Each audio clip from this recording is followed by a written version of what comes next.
I'm Maggie Gyllenhaal, and I'm going in blind. This is a question, did I want to get prepared first or not? So I didn't. So I'm gonna go slow and we'll see.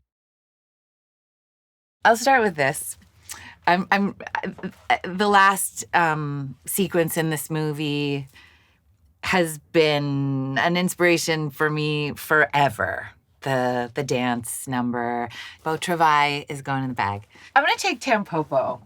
Tampopo is hot and a really good food movie. I'm gonna take this. I actually watched this when it was on the Criterion channel during a COVID Thanksgiving, right after we made The Lost Daughter. Oh, I gotta say, as a double feature with Babette's Feast, which was the first time I ever saw Babette's Feast, and then we named my dog Babette.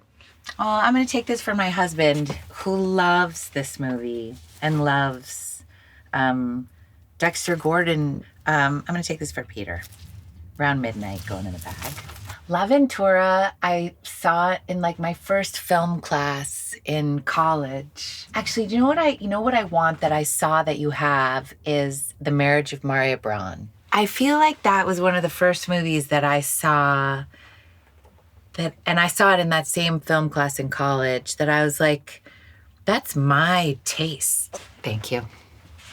Really spoke to me. And then I tried to copy her hair for Candy in The Deuce, or at least as an inspiration. So it's going in the bag. I saw it on Criterion.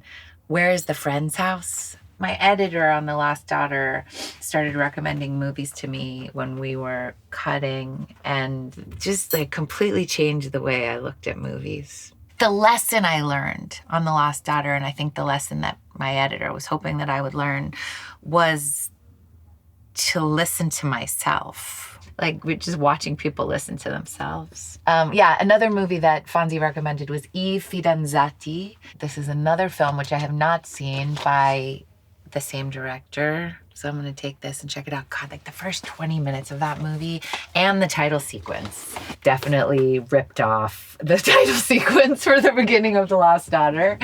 I'm looking for some bride movies now, like the beginning of Persona. And if you watch the reinvigoration sequence in The Bride, you'll see the influence for sure.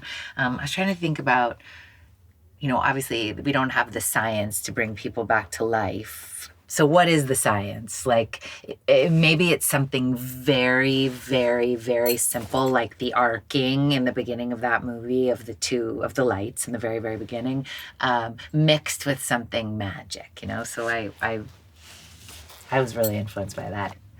I want Trainspotting. Trainspotting, okay. I think I was 18 or 19. I was going to school in London, did like an acting program in London for a couple of months one summer. And nothing like this had ever been made. Like I went to go see it by myself in a little theater, and it's just one of those experiences that you have every once in a while where I was just like completely stunned. I finished the movie and just sat in the theater by myself. And I really want to show this to my daughter, who's 19, who I think will love it. We've been talking about it and waiting to be together to watch it. I haven't seen it, in so long. I just watched Nouvelle Vague. I'm just looking at Breathless. I watched it with my 13-year-old who had never seen Breathless, but still really loved it.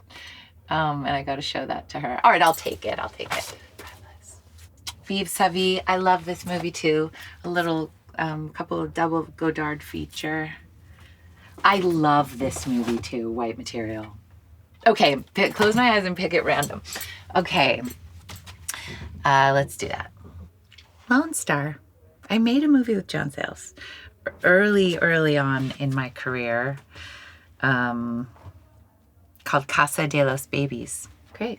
I'll take that. Well, I have so many movies. I have like a huge bag full. Thank you guys so much.